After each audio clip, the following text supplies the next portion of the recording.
الله أكبر الله أكبر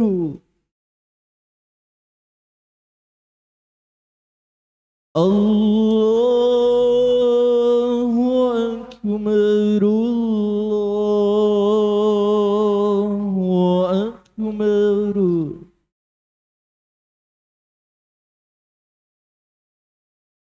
أشهد أن لا إله إلا الله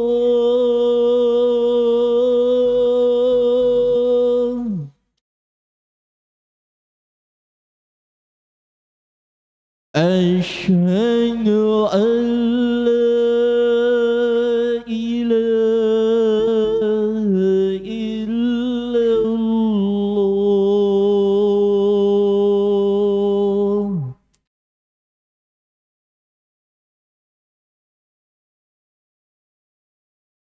أشهد أن محمد رسول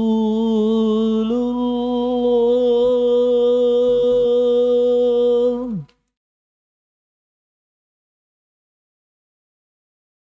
أشهد أن محمد رسول الله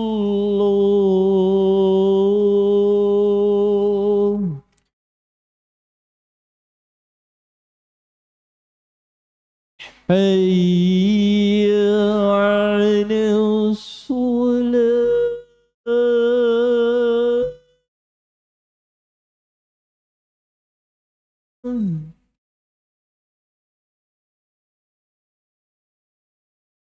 حي على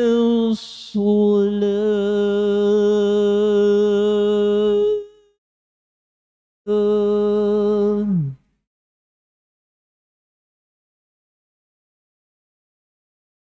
حي على الفلاح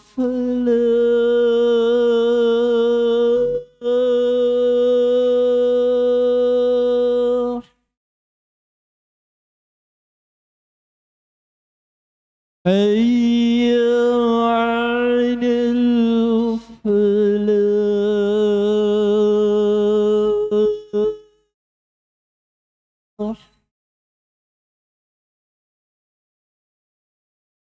الله أكبر الله أكبر لا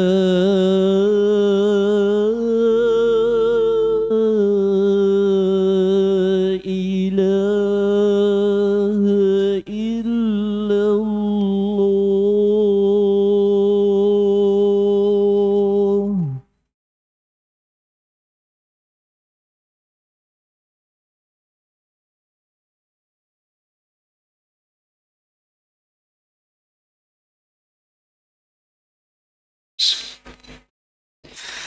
Innal hamdalillah nahmaduhu wa nasta'inuhu wa nastaghfiruh wa na'udzu billahi min shururi anfusina wa min sayyiati a'malina may yahdihillahu fala mudhillalah wa may yudlilhu fala hadiyalah asyhadu an la ilaha illallah wahdahu la syarikalah wa asyhadu anna Muhammadan abduhu wa rasuluh.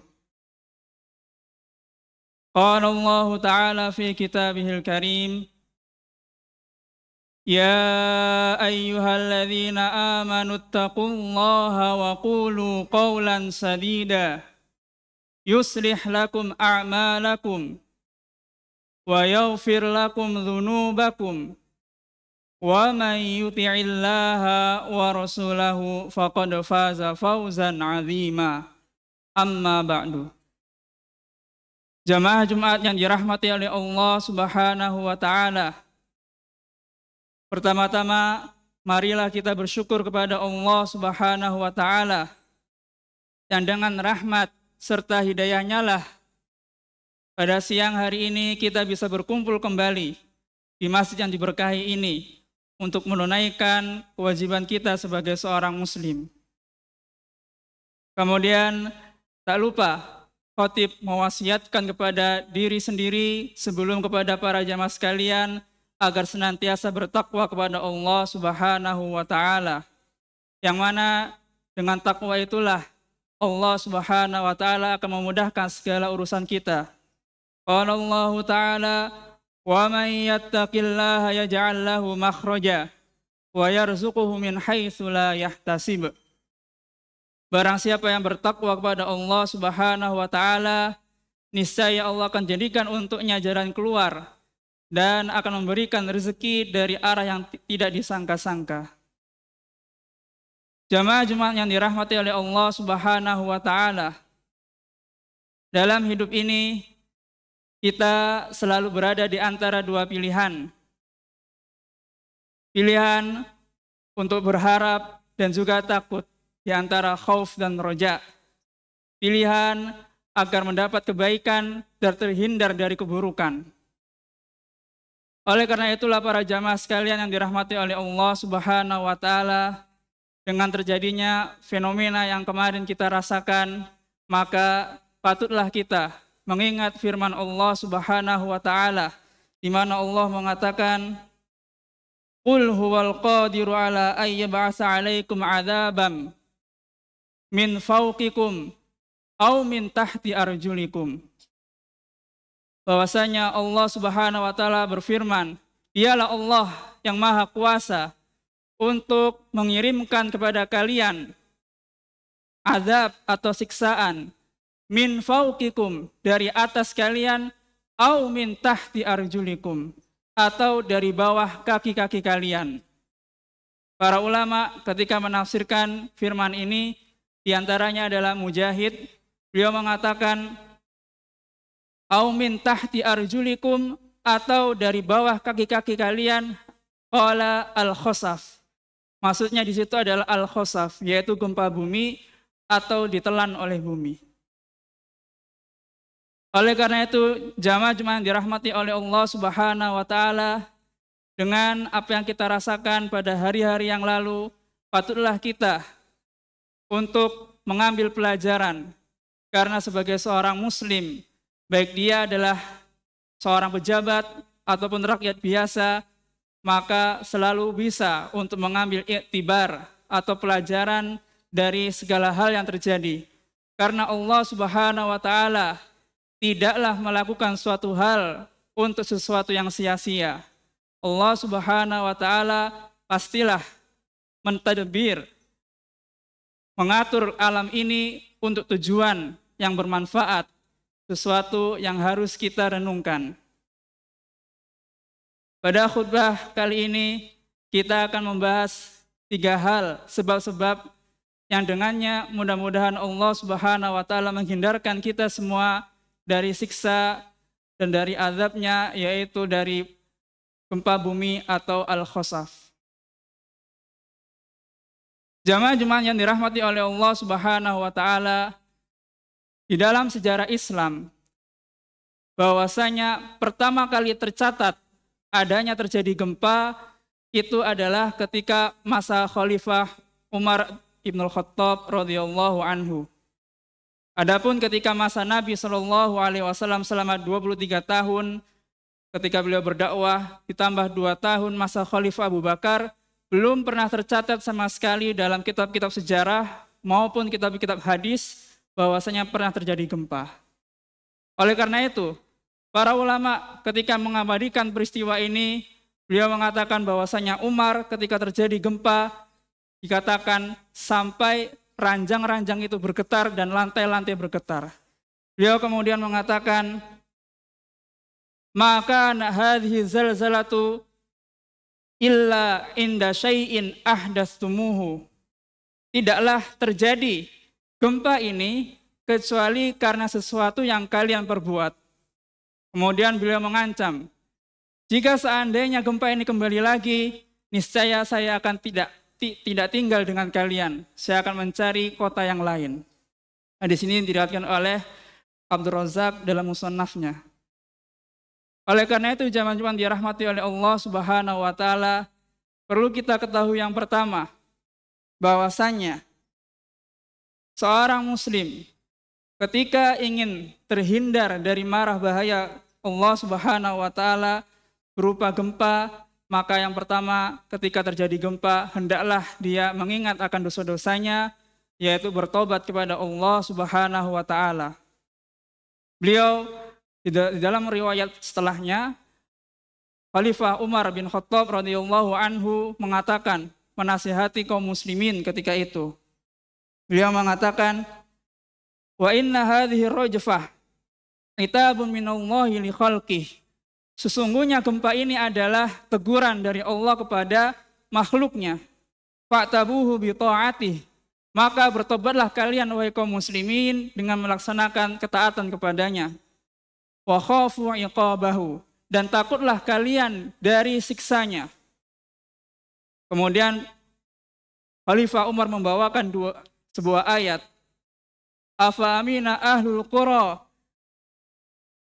ayyatiyahum ba'suna bayatan wa hum naimun. Apakah penduduk suatu negeri itu mengira atau merasa aman dari datangnya siksa kami pada malam hari ketika mereka tidur? Au amina ahlul qura an ya'tiyahum ba'suna duha wa hum yal'abun. Atau apakah mereka merasa aman dari datangnya siksa kami ketika waktu duha saat mereka sedang bersantai atau sedang bermain? Fala ya'manu makrallahi illal qaumul khasirun. Maka tidaklah ada yang merasa aman dari siksaan Allah kecuali orang-orang yang merugi.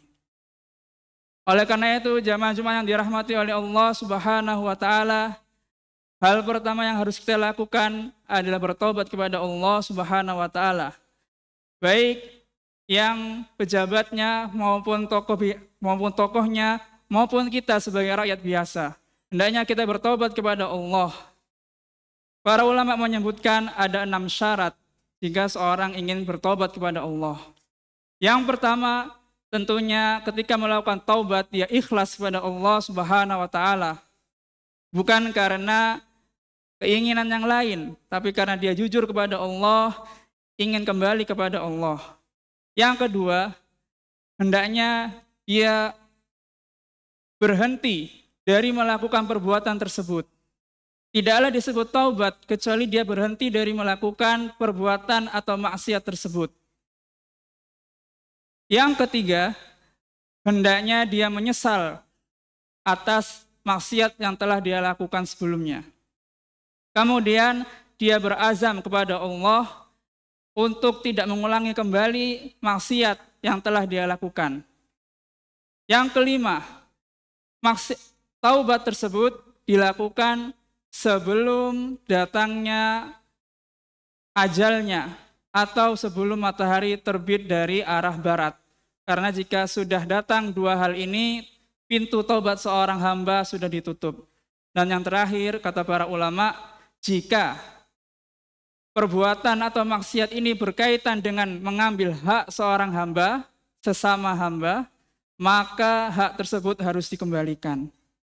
Jika dia mencuri harta seseorang, maka dikembalikan. Begitupun jika dia mengambil harta orang lain dengan sewenang-wenang, apakah misalnya dia memiliki jabatan, kemudian mengambil hak orang lain dengan sewenang-wenang, maka taubatnya belumlah lengkap sampai dia mengembalikan haknya. Inilah yang dikatakan oleh para ulama mengenai syarat-syarat taubat. Jamaah Jumat yang dirahmati oleh Allah Subhanahu wa taala. Kemudian yang kedua yang perlu kita perhatikan supaya Allah Subhanahu wa taala menghindarkan kita dari azab berupa gempa, yaitu beristighfar kepada Allah Subhanahu wa taala. Karena Allah Subhanahu wa taala mengatakan, "Wa ma kana Allahu liya'dzibahum wa anta fihim. Wa ma kana Allahu mu'adzibahum wa hum yastaghfirun." Surat Al-Anfal ayat 33. Dan tidaklah Allah Subhanahu wa taala mengazab mereka, kaum musyrikin Mekah, sedangkan engkau berada di tengah-tengah mereka.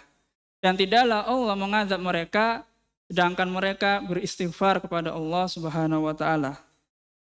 Para ulama kembali menafsirkan dari ayat ini bahwasanya ada dua sebab utama kelompok masyarakat itu terlindung dari azab Allah Subhanahu wa Ta'ala.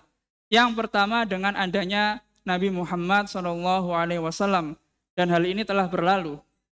Maka tinggal yang kedua, yaitu dengan memperbanyak istighfar kepada Allah Subhanahu wa Ta'ala. Oleh karena itu, jamaah-jamaah yang dirahmati oleh Allah Subhanahu wa Ta'ala perlu diperhatikan. Sekedar ucapan istighfar tidaklah cukup jika tidak diikuti dengan berhenti dari perbuatan tersebut. Sebagaimana dikatakan oleh Ibnul Qayyim rahimahullah, beliau mengatakan bahwasanya wa amma man asarra 'ala dzambi. Adapun orang yang terus-menerus melakukan dosanya ma'al istighfar, bersama dengan itu dia juga melakukan istighfar, maka hal tersebut tidak bisa menghindarkan dia dari marah bahaya Allah Subhanahu wa Ta'ala. Karena seorang kita beristighfar, dia mendapatkan dua manfaat. Yang pertama bahwasanya Allah Subhanahu wa Ta'ala akan menutupi aibnya, satarallahu aibahu. Yang kedua bahwasanya Allah Subhanahu wa Ta'ala akan menghindarkan dia dari marah bahaya, sebagaimana disebutkan dalam ayat. Apabila tidak disertai dengan meninggalkan perbuatan maksiat tersebut, maka hanya mendapatkan satrullahi ta'ala, hanya mendapatkan penutupan aib dari Allah Subhanahu wa Ta'ala. Adapun azab dan marah bahaya dari Allah, maka akan tetap mengenai orang tersebut. Dan yang ketiga, jamaah-jamaah yang dirahmati oleh Allah Subhanahu wa Ta'ala, di antara cara agar memadamkan kemurkaan Allah Subhanahu wa Ta'ala adalah dengan bersedekah. Karena Rasulullah Shallallahu alaihi wasallam bersabda, "Innas shadaqata la tudfi'u ghadabar rabbi wa tadfa'u su'al maiti." Bahwasanya sedekah itu bisa memadamkan kemarahan Allah Subhanahu wa Ta'ala Rabbul Izzati wal Jalalah, kemudian bisa menolak kematian yang buruk. Oleh karena itu, jamaah-jamaah yang dirahmati oleh Allah Subhanahu wa Ta'ala, marilah kita dengan harta yang Allah berikan kepada kita, kita sisihkan untuk bersedekah di jalan Allah Subhanahu wa Ta'ala. Mudah-mudahan dengannya Allah memberkahi harta-harta kita dan menghindarkan kita dari siksanya. Barakallahu li wa lakum fil Qur'anil azim wa nafa'ani wa iyyakum bima fihi minal ayati wa dzikril hakim. Innahu huwal ghafurur rahim.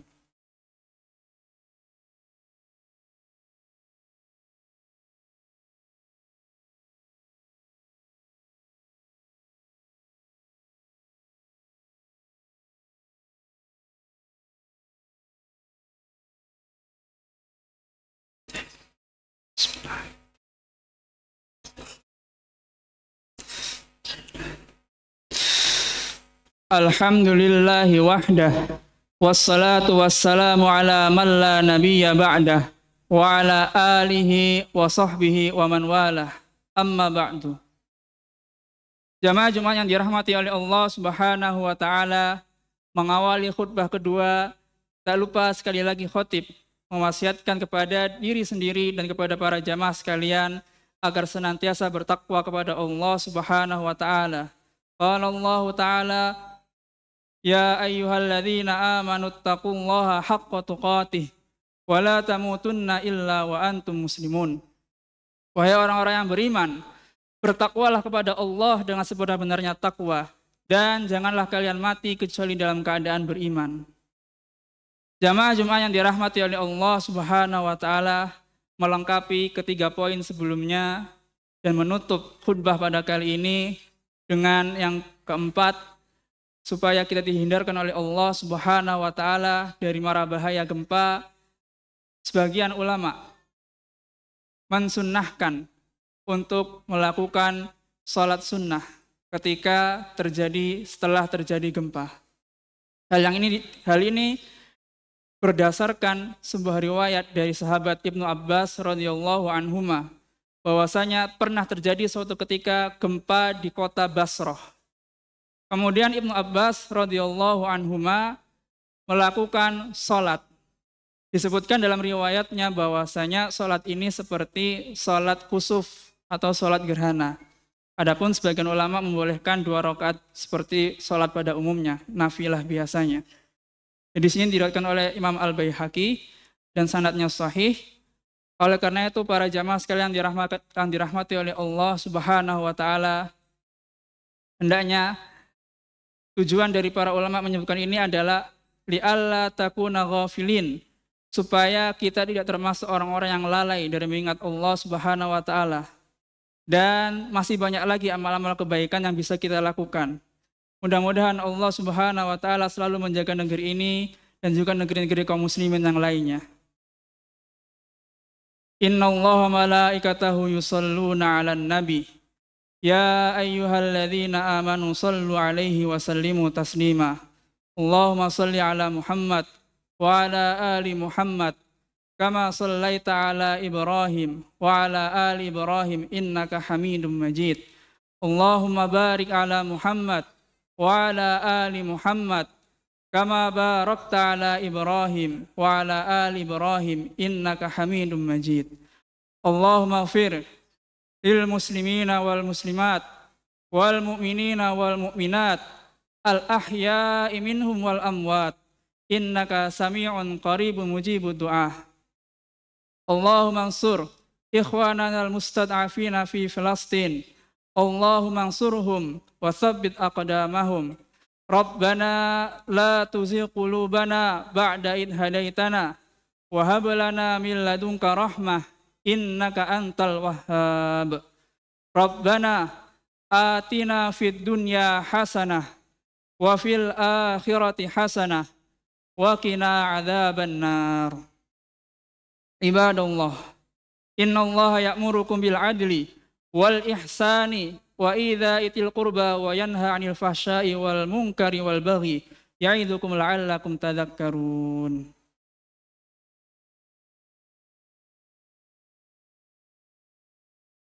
Allahu akbar, Allahu akbar. Asyhadu an la ilaha illallah. Asyhadu anna